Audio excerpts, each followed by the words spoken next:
Hello friends, मैं हूं हनीश ठाकुर और आप देख रहे हैं टैक्सीको। पिछले वीडियो में हमने देखा कि time of supply of goods कैसे चेक करते हैं। इस वीडियो में हम देखेंगे कि time of supply of services कैसे चेक करते हैं। तो चलिए वीडियो को स्टार्ट करते हैं। आज हम देखेंगे कि time of supply of service कैसे चेक करते हैं। पिछली वीडियो में हमने देखा था कि time of supply of goods कैसे चेक किया था, हमने पूरी डिटेल चेक करी थी। इस वीडियो में हम देखेंगे कि time of supply of services को कैसे चेक करेंगे। तो चलिए वीडियो को स्टार्ट करते हैं। इसमें भी time of supply of services में भी दो पार्ट्स होते हैं, एक फॉरवर्ड चार्ज मैकेनिज्म, एक रिवर्स चार्ज मैकेनिज्म। मतलब जहाँ पे सर्विसेज हम फॉरवर्ड चार्ज में टैक्स पे करते हैं और जहाँ पे रिसिपिएंट रिवर्स चार्ज में टैक्स पे करता है। तो अभी हम फॉरवर्ड चार्ज देखते हैं, उसके बाद आरसीएम में देखेंगे। फॉरवर्ड चार्ज में भी हमारे दो पॉइंट आते हैं, क्या इनवॉइस ऑन टाइम इशू हुई है, इनवॉइस इशूड ऑन टाइम।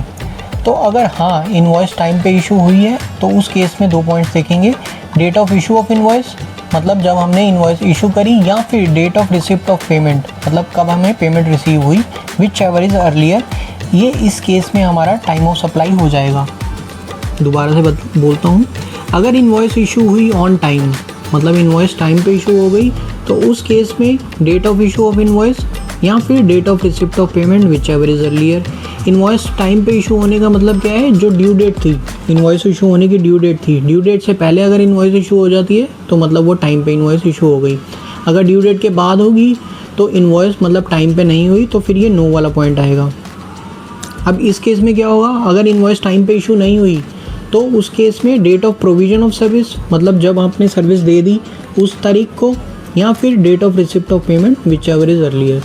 मतलब दोनों पॉइंट में अगर आपकी इनवॉइस टाइम पे इशू हो जाती है तो इनवॉइस की डेट लेते हैं, अगर टाइम पे इशू नहीं होती तो date of provision of service की डेट लेते हैं। तो होप कि आपको क्लियर हो गया होगा। इसको एग्जांपल से समझते हैं। पहले हमें देखना पड़ेगा कि time of invoice issued on time का क्या मतलब है। इनवॉइस इशूड ऑन टाइम ये देखने के लिए हमें ड्यू डेट चेक करनी पड़ेगी कि किस किस तारीख पे हमें ड्यू डेट मानी जाती है। अगर service normal supply of service है, अगर ये नॉर्मल सप्लाई ऑफ सर्विस है तो उस केस में ड्यू डेट क्या होगी इनवॉइस की, with in 30 days, with in 30 days of provision of service. इसका मतलब क्या हुआ, अगर नॉर्मल सप्लाई ऑफ सर्विस है तो जो इनवॉइस की ड्यू डेट होगी वो 30 दिन की होगी। मतलब प्रोविजन सर्विस देने के 30 दिन के अंदर अंदर आपको इनवॉइस इशू करनी पड़ेगी, ये ड्यू डेट हो गई। अब इसको समझते हैं कि मान लीजिए आपने सर्विस दी 1 अप्रैल 2026 को आपने सर्विस दी, तो इसकी 30 दिन क्या हो गए, 30 अप्रैल 2026। मतलब ये ड्यू डेट होनी चाहिए इनवॉइस इशू करने की। तो अगर आप इनवॉइस इशू कर देते हैं 15 अप्रैल 2026 को तो ये विद इन ड्यू डेट है, तो इस केस में इनवॉइस की डेट आ जाएगी यहाँ पे, date of issue of invoice, क्योंकि आपने इनवॉइस ड्यू डेट के अंदर अंदर इशू कर दिया है। जो यहाँ पे कह रहा है invoice issued on time, on time का मतलब ही यही है कि आपने ड्यू डेट से पहले पहले इनवॉइस इशू कर दी है, ड्यू डेट से पहले या ड्यू डेट पे आपने इनवॉइस इशू कर दी है। तो ये 15 अप्रैल अगर आपने इनवॉइस इशू करी तो 15 अप्रैल की डेट यहाँ पे आ जाएगी, date of issue of invoice, इसको कंसीडर किया जाएगा। लेकिन अगर आप यहाँ पे ड्यू डेट के बाद इनवॉइस इशू करते हैं, मान लीजिए 15 मई को इनवॉइस इशू करते हैं, तो ये आपने ड्यू डेट के बाद इनवॉइस इशू करी, तो उस केस में टाइम ऑफ सप्लाई के लिए यहाँ पे आपका ऑन टाइम तो इनवॉइस इशू नहीं हुआ, क्योंकि 15 मई हो गया, ड्यू डेट थी 30 अप्रैल, तो इसलिए 15 मई यहाँ पे आ जाएगा प्रोविजन ऑफ सर्विस। फिर हम इनवॉइस की डेट को कंसीडर नहीं करेंगे, फिर प्रोविजन ऑफ सर्विस की डेट को कंसीडर करेंगे। That is provision of service क्या थी, 1 अप्रैल 2026 जब आपने सर्विस दी 1 अप्रैल 2026 को, तो यहाँ पे 1 अप्रैल 2026 को कंसीडर किया जाएगा और उसको कंपेयर करेंगे date of receipt of payment से। तो विच एवर इज अर्लियर वो आपका टाइम ऑफ सप्लाई आ जाएगा सर्विसेज का। तो ये हमारा हो गया नॉर्मल सप्लाई ऑफ सर्विस के केस में हमारा ड्यू डेट क्या होगी इनवॉइस की। इसमें दूसरा पॉइंट आ जाता है, अगर बैंकिंग कंपनी है या इंश्योरेंस कंपनी है या फाइनेंशियल इंस्टीट्यूशन है या फिर कोई NBFC है, तो उस केस में विद इन 45 डेज़ हो जाता है, with in 45 days from provision of service.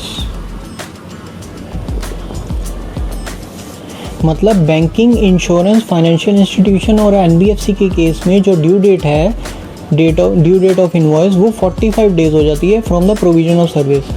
Suppose कीजिए आपने प्रोविजन ऑफ सर्विस 1 अप्रैल 2026 को दी, तो इसके 45 दिन क्या हो गए, 15 मई 2026, ये 45 डेज हो गए। तो इसको आप प्रोविजन ऑफ सर्विस, मतलब यहाँ तक आप ड्यू डेट मान ली जाएगी इनवॉइस की, तो यहाँ तक आप इनवॉइस इशू कर सकते हैं, तो विद इन ड्यू डेट मान ली जाएगी। अगर इसके बाद इनवॉइस इशू करेंगे तो वो आफ्टर ड्यू डेट हो जाएगी, तो फिर date of provision of service consider किया जाएगा। तो ये बैंकिंग, इंश्योरेंस, फाइनेंशियल इंस्टीट्यूशन और एनबीएफसी के केस में जो 30 डेज़ का गैप, जो 30 डेज़ का टाइम पीरियड था, वो 45 डेज़ का हो जाता है। तो with in 45 days from the provision of service. और अगर यहीं एनबीएफसी, बैंकिंग, फाइनेंशियल इंस्टीट्यूशन अपने डिस्टिंक्ट पर्सन को करती है, डिस्टिंक्ट पर्सन को करती है सप्लाई, तो उस केस में एंड ऑफ द क्वार्टर को due date of provision of invoice मान लिया जाएगा।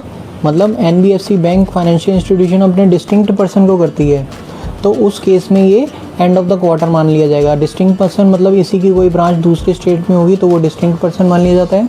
तो डिस्टिंक्ट पर्सन को करती है, तो उस केस में ड्यू डेट क्या होगी इनवॉइस की, एंड ऑफ द क्वार्टर। जिस क्वार्टर से आप before the end of the quarter, before expiry of end of the quarter, before expiry of the end of the quarter during which the supply has been made. तो ये इस case में यहाँ पे एक क्वार्टर का टाइम मिलता है। मान लीजिए 1 अप्रैल 2026 का है, तो ये क्वार्टर कौन सा हो गया, 30/6/26 तक का। तो ये जो ड्यू डेट है इनवॉइस की, वो 30/6/2026 तक आप इनवॉइस इशू कर सकते हैं। ये डिस्टिंक्ट पर्सन के केस में है। एनबीएफसी, बैंक, फाइनेंशियल इंस्टीट्यूशन अगर अपने डिस्टिंक्ट पर्सन को सप्लाई करती हैं तो उसको एक क्वार्टर का टाइम मिलता है, तो वो इस क्वार्टर तक आप कभी भी इनवॉइस इशू कर सकते हैं। ये ड्यू डेट हो गई। थर्ड पॉइंट आता है कंटिन्यू सप्लाई ऑफ सर्विस के केस में। जैसे कि कंस्ट्रक्शन सर्विसेज में आपका कंटिन्यू सप्लाई ऑफ सर्विसेज होता रहता है, तो उस केस में ड्यू डेट क्या होगी इनवॉइस की, ये चेक करते हैं। अगर आपको ड्यू डेट ऑफ पेमेंट पता है कि हमने इस डेट पे पेमेंट करनी है, फिर तो ड्यू डेट क्या हो जाएगी इनवॉइस की, ऑन या बिफोर ड्यू डेट, ऑन या before due date of payment. मतलब जब आपको ड्यू डेट पेमेंट की पता है कि हाँ इस तारीख को पेमेंट करनी है, तो उस केस में आपकी ड्यू डेट ऑफ इनवॉइस क्या हो जाएगी, ऑन या before due date of payment. लेकिन अगर आपको ड्यू डेट नहीं पता, क्लियर नहीं है कि किस दिन को पेमेंट आपने करनी है, तो उस केस में बिफोर, ऑन या बिफोर या eight the time of actual payment. मतलब जब एक्चुअल पेमेंट करेंगे तो उस तारीख को आपका ड्यू डेट ऑफ इनवॉइस हो जाएगा, उस तारीख तक आप पेमेंट इनवॉइस इशू कर सकते हैं, ड्यू डेट जो है इनवॉइस की। मतलब अगर आपको ड्यू डेट पता है पेमेंट की, तो फिर तो वही ड्यू डेट, ऑन या बिफोर द ड्यू डेट, ये आपकी ड्यू डेट हो जाएगी इनवॉइस की, अगर आपको ड्यू डेट पता है तो। अगर आपको ड्यू डेट नहीं पता, तो जो आपकी एक्चुअल पेमेंट करोगे उस तारीख को आपकी ड्यू डेट हो जाएगी इनवॉइस की, वहाँ तक आप इनवॉइस इशू कर सकते हैं। लेकिन अगर आपको ये भी नहीं पता, तो उस केस में कंप्लीशन ऑफ माइलस्टोन, अगर आप पेमेंट करते हैं कंप्लीशन ऑफ माइलस्टोन के केस में, कि आपने 25% कंप्लीट कर लिया, 50% कर लिया, 75% कर लिया, तो उस केस में before the completion of milestone, before completion of milestone, ये आपकी ड्यू डेट हो जाएगी, ड्यू डेट ऑफ इनवॉइस।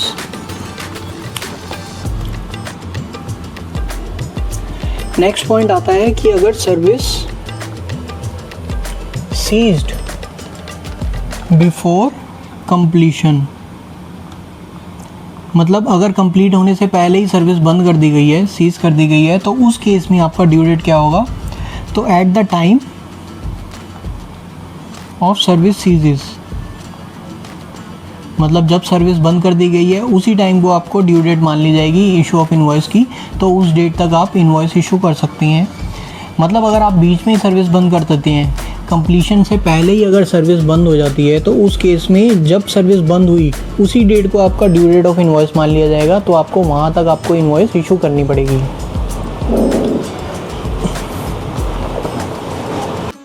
अब देखते हैं कि आरसीएम के केस में हमारा टाइम ऑफ सप्लाई कैसे निकलेगा।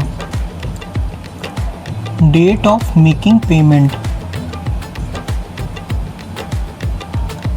क्योंकि आरसीएम हम रिसिपिएंट के पॉइंट ऑफ व्यू से देख रहे हैं तो इसलिए पहला पॉइंट आता है डेट ऑफ मेकिंग पेमेंट। जब रिसिपिएंट उसकी पेमेंट करेगा तो पहला पॉइंट ये चेक किया जाएगा। दूसरा पॉइंट आएगा 61वां दिन, 61वां दिन from date of invoice issued. अगर यहाँ पे इनवॉइस कौन इशू कर रहा है, सप्लायर इशू कर रहा है, तो उसका 61वां दिन देखा जाएगा कि हाँ 61वें दिन पे आपका एक ये पॉइंट आ जाएगा कि इस 61वें दिन को आपको चेक करना पड़ेगा टाइम ऑफ सप्लाई निकालने के लिए। तीसरा पॉइंट आता है date of issue of invoice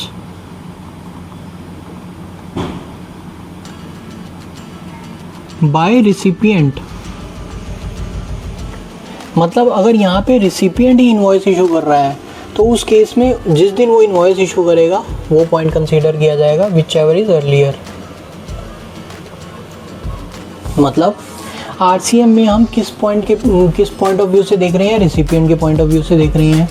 अगर रिसिपिएंट पेमेंट करता है तो पहला पॉइंट तो ये कंसीडर किया जाएगा जब उसने पेमेंट करी, या फिर अगर सप्लायर इनवॉइस इशू करता है तो उसका 61वां दिन देखा जाएगा इनवॉइस ऑफ इशू के 61वें दिन से कि ये कब इनवॉइस डेट आ रही है, तो दूसरा पॉइंट ये हो गया। तीसरा पॉइंट, अगर रिसिपिएंट ही इनवॉइस इशू कर रहा है, सप्लायर इनवॉइस इशू नहीं कर रहा है, रिसिपिएंट ही इनवॉइस इशू कर रहा है, तो उस केस में जब रिसिपिएंट ने इनवॉइस इशू करी तो तीसरा पॉइंट ये आ जाएगा, ये वाली डेट कंसीडर की जाएगी। तो इन तीनों में से जो भी पहले होगा उसको टाइम ऑफ सप्लाई मान लिया जाएगा आरसीएम के केस में, सर्विसेज में। आइए इसको चेक करते हैं। अगर इनवॉइस इशू कौन करता है, रिसिपिएंट इशू करता है, तो उस केस में 30 days, with in 30 days of receipt of supply of service, ये आपका ड्यू डेट हो जाएगा।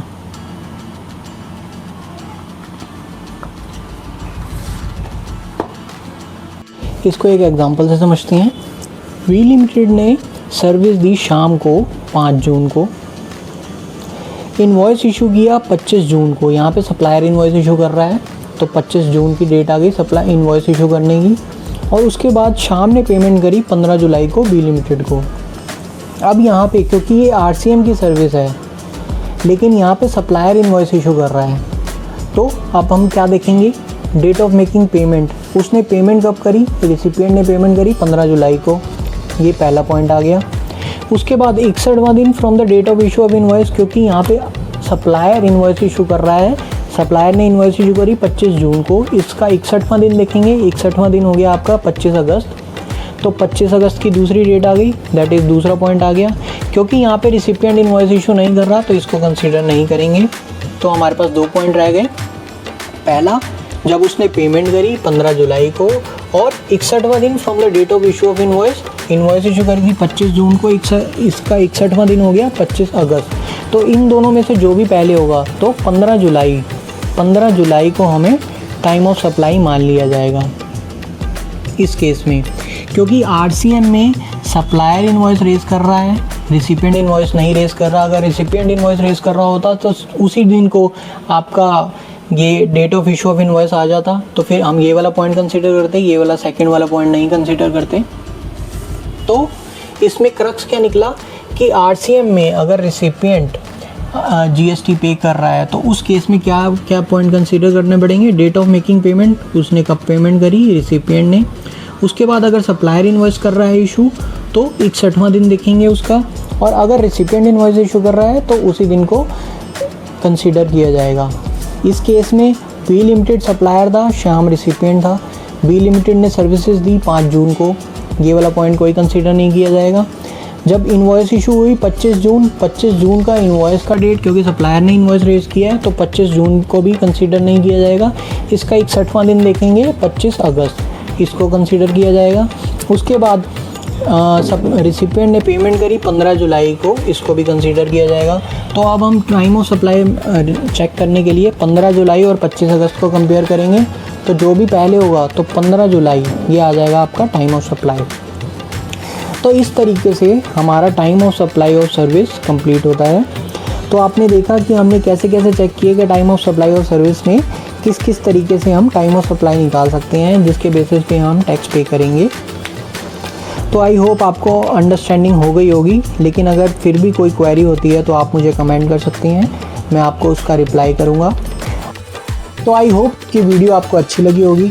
अगर आपको वीडियो में कोई डाउट आता है तो आप मुझे कमेंट कर सकते हैं, मैं आपको उसका रिप्लाई करूँगा। अगर वीडियो अच्छी लगी हो तो वीडियो को लाइक कर दीजिएगा, और अगर आप चैनल पे नए हैं तो चैनल को सब्सक्राइब कर लीजिएगा।